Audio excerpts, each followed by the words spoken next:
خصوصی نصیحت پیغمبر کا جناب ابو ذر، ایاک والتسویف۔ ایک حدیث ایک طالب علم کی حیثیت سے آپ کی خدمت میں عرض کرنا چاہتا ہوں، نبی پاک ہی کا فرمان ہے، ہر مقام پر جلد بازی، سب کو یاد ہے، شیطان کی طرف سے، ہر مقام پر جلد بازی، لیکن الا الثلاث، 3 مقامات پر جلدی کرنا الہی کام۔ تو یہاں شیطان کہاں چلا جاتا ذرا دیکھیے۔ نمبر 1، نماز کے اول وقت کو تاخیر نہ کرو۔ شیطان کے دل کی تمنا ہے کہ مومن نماز تاخیر کرے۔ اب حدیث کے پورے الفاظ تو میرے ذہن میں نہیں ہے، لیکن مفہوم کچھ اس طرح سے علماء کرام بیان کرتے ہیں۔ ہدایت دینے والے علماء کرام نے اس جملے پر پوری ضخیم کتابیں لکھی ہیں۔ صبح ہر انسان کے فجر کے وقت آنکھ کھل جاتی ہے، تجربہ کیجئے۔ غلطی کہاں ہوتی ہے؟ کروٹ بدل دیا، بس انا للہ و انا الیہ راجعون۔ زندہ ہے، ابھی کہہ رہے تھے ہمارے شاعر بھی کہ زندہ ہے لیکن مردوں کی دنیا ہے وہ، اب مردہ بن گیا، اب کیا اٹھنا ہے؟ پر شیطان اتنا خوش ہوتا ہے، تھپی دے کر پتر سو جا، بس بہت خوش کیا تم نے۔ اگر آنکھ کھلنے پر اپنے آپ کو تھوڑا سا ہوشیار کرے، جھٹکا دے، نیند کو بگائے اٹھے، تو شاباشی دینے والا خدا فرماتا ہے، فخر کرتا ہوں اس نوجوان پر کہ دنیا سو رہی ہے اور یہ اٹھ کر عبادت کے لیے تیار ہوا۔ صلوات پڑھیں محمد ہر کام بے شک آرام سے کرو، مشورے کرو، بعد میں کرو، لیکن نماز اول وقت میں۔ آیت اللہ بہجت کے فی زمانہ جتنی نصیحتیں ہیں، ان میں سر فہرست جس کو جو بھی نصیحت فرماتے 2 باتیں ضرور فرماتے تھے۔ نمبر 1، عبادت کو اول وقت میں انجام دو، دنیا اور آخرت میں کامیاب ہو جاؤ، صاحب کرامت ہو جاؤ گے، صاحب معجزہ بنو گے۔ حقیقت یہی ہے۔ روایت ہے جو انسان 40 دن تک بلا ناغہ ہر نماز کو اول وقت میں پڑھے گا، 40 دنوں کے بعد اس سے کرامتیں ظاہر ہوں گی۔ ہم سے کیوں نہیں ہو رہی؟ پتہ چل گیا خود بخود۔ ڈرامہ کو بھی چھوڑ کر، موبائل کو بھی چھوڑ کر جا کر نماز نہیں پڑھ سکتے ہیں، اور بننا چاہتے ہیں صاحب، وہ پھر غار کا وہ بابا بن سکتا ہے، صاحب کرامت نہیں۔ غار کی بات جائے گی تو پھر بات طویل ہو جائے گی۔ ایک بار اور صلوات پڑھے محمد۔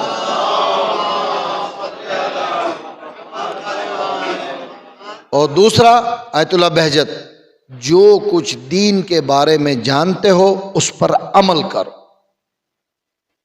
ہے ہم میں سے کوئی کہ بھائی نماز واجب ہے نہیں معلوم ہمیں؟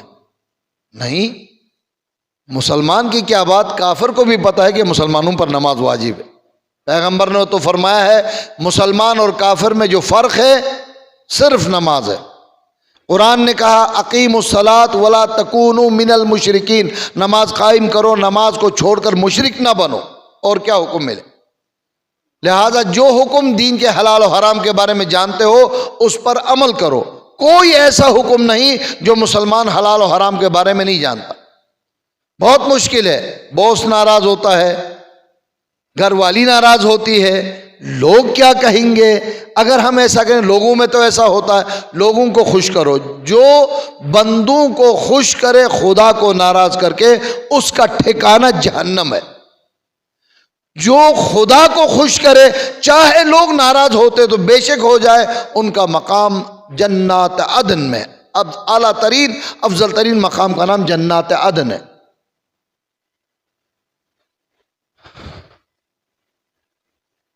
پہلی چیز عبادت اول وقت میں۔ دوسری چیز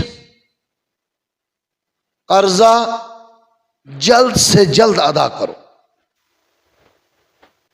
مومنین کی عادت ہے قرضہ لیا ہی جاتا ہے نہ دینے کے لیے، اس پر بہت بڑا سے پھر میں شروع ہو جاؤں گا تو بات بہت طویل ہو جائے گی، بس میں حدیث مکمل کروں۔ تیسری بات جو اس وقت بہت سے قباحتوں سے بچنے کا واحد راستہ ہے، بچی بالغ ہو جائے تو فوراً شادی کرو، اس میں تاخیر نہ کرو۔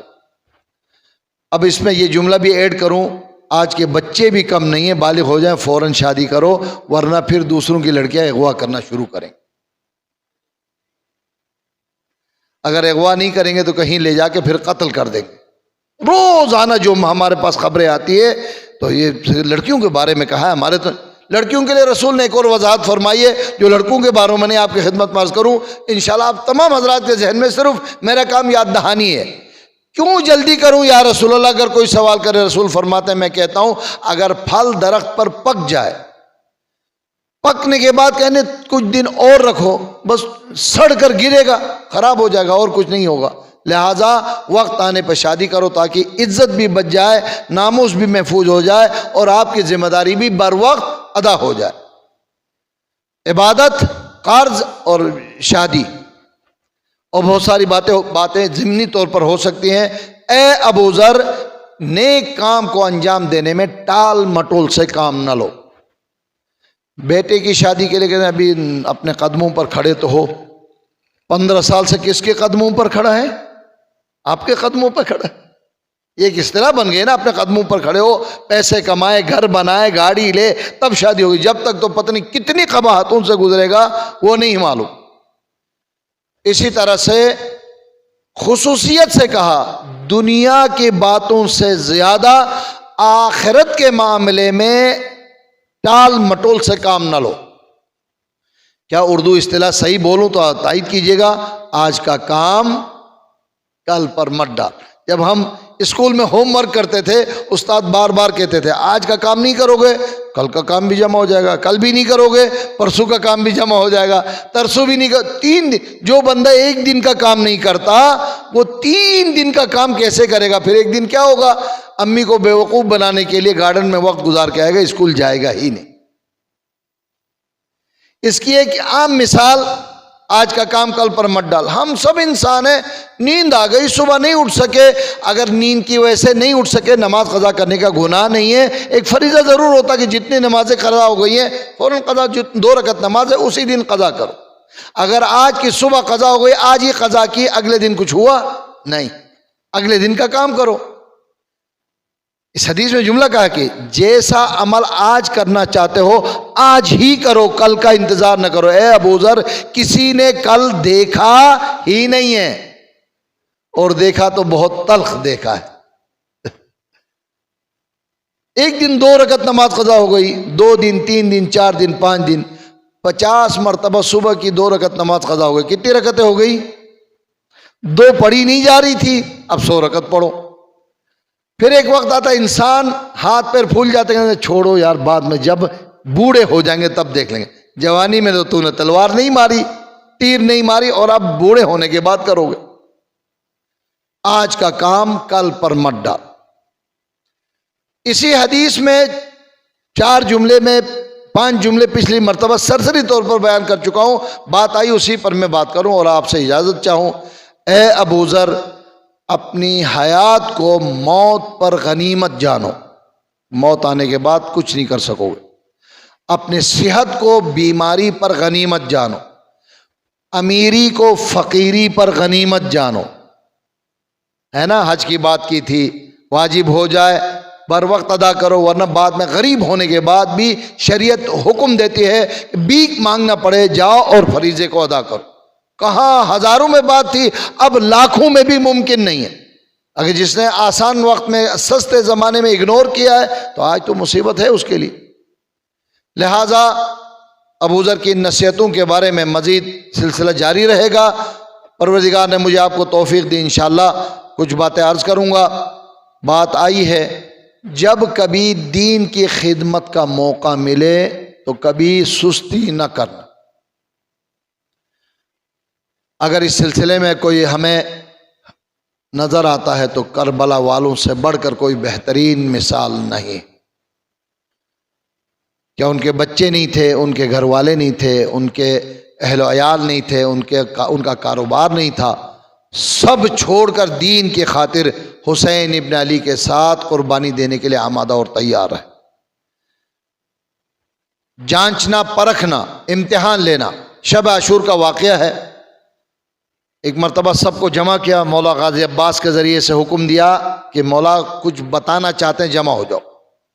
جمع کیا, کہا کہ دیکھو میں بیعت تم پر سے اٹھا رہا ہوں, جہاں جانا چاہو چلے جاؤ, اگر تمہیں خوف ہو کہ کل روز قیامت ہماری نجات کیسے ہوگی, حسین تمہارے ساتھ وعدہ کرتا ہے کہ تمہاری شفاعت بھی کروں گا, چلے جاؤ. کوئی نہیں اٹھا. مشہور واقعہ ہے, چراغ گل کرنے کا حکم دیا, چراغ گل کیا, جب روشن کیا تو ہر ایک نے تلوار نکال کر اپنے گردن پر رکھا تھا اور کہہ رہے تھے مولا اتنا سخت امتحان نہ لو, ہم اپنے ہاتھ سے اپنے گردن کاٹ کر سر قدموں پر رکھنے کے لیے تیار. مگر ان میں سب سے مسلم ابن اوسجہ کا جواب تاریخ میں سنہرے روپ میں لکھنے کے برابر ہے. غازی عباس کا جواب بھی ہے. ساتھ مسلم اوسجہ خانوادے اہل بیت سے ہٹ کر سب سے بوڑھا صحابی ہے. سب کی جانب سے کھڑے ہو کر کہتے ہیں مولا آپ نے درست فرمایا, آپ کو ہماری کوئی ضرورت نہیں, آپ بے محتاج, آپ غنی ہیں, لیکن ہمیں آپ کی ضرورت ہے, لہٰذا آپ کا دامن چھوڑ کر نہیں جا سکتے. یہ جملہ مولا کو اتنا پسند آیا کہ اب جیتے جی میدان کربلا سے جنت میں ہر شہید کا مقام اسے دکھایا. جبھی ہر شہید کہتا تھا مجھے مرنے کی اجازت دو. بس عزادارو, جب شہادت کا وقت قریب آیا, مسلم اوسجہ کی بات آئی ہے, دو جملے عرض کروں. اتنا کمر خمیدہ ہے کہ کمر سیدھی نہیں کر سکتا, اتنا بوڑھا ہے کہ آنکھوں پر گوشت لٹک چکا ہے. ایک ساتھی سے کہا ایک لکڑی لو, میرے کمر سے کس کے باندھو تاکہ میں سیدھا ہو سکوں, اور رومال لیا اپنے آنکھوں سے, اپنے آنکھوں کے پلکوں کو بلند کیا تاکہ میں راستہ دیکھ سکوں. جب آگے بڑھا, بغیر زرہ کے آگے بڑھا, جناب سعید جناب حبیب ابن مظاہر سامنے تھے, کہا دیوانہ ہو گئے ہو, بغیر زرہ کے جنگ کے لیے جا رہے ہو. تاریخی جملہ کہا ہاں عشق حسین نے مجھے دیوانہ کر دیا ہے. گئے, حملہ کیا, کئی ظالموں کو فنار کیا, اور ایک مرتبہ گھوڑے سے زمین کربلا پر آئے. میرے مولا نے جا کر اپنے دوست کا, اپنے ساتھی کا سر زانوں پر رکھا, سر اٹھا کر زمین پر رکھا, کہا اے میرے ساتھی کیوں زانوں پر سر نہیں رکھ رہے ہو؟ ارے ایمانی جذبے کا جواب سنیے. مولا آپ نے غلام کا سر تو زانوں پر رکھا, تھوڑی دیر بعد جب آپ تنہا رہ جائیں گے, کوئی نہ ہوگا شمر سر قلم کرے گا, کون ہوگا جو آپ کے سر کو اپنے زانوں پر لے گا؟ عجب نہیں خلد برین سے مظلومہ ماں کی آواز آئے, اے دوست غم نہ کر, جب میرا بیٹا ذوالجناح سے زمین کربلا پر آئے گا, عصمت و طہارت کی چادر بچھا کر حسین کو گود میں لینے کے لیے فاطمہ تیار ہے. الا ولعنۃ اللہ علی الظالمین. ہم امید کرتے ہیں کہ ہماری یہ ویڈیو آپ کو ضرور پسند آئی ہوگی. اس ویڈیو کا اگلا حصہ دیکھنے کے لیے چینل کو سبسکرائب شیئر ضرور کریں تاکہ ہماری آنے والی ویڈیو آپ تک بر وقت پہنچ سکے. شکریہ.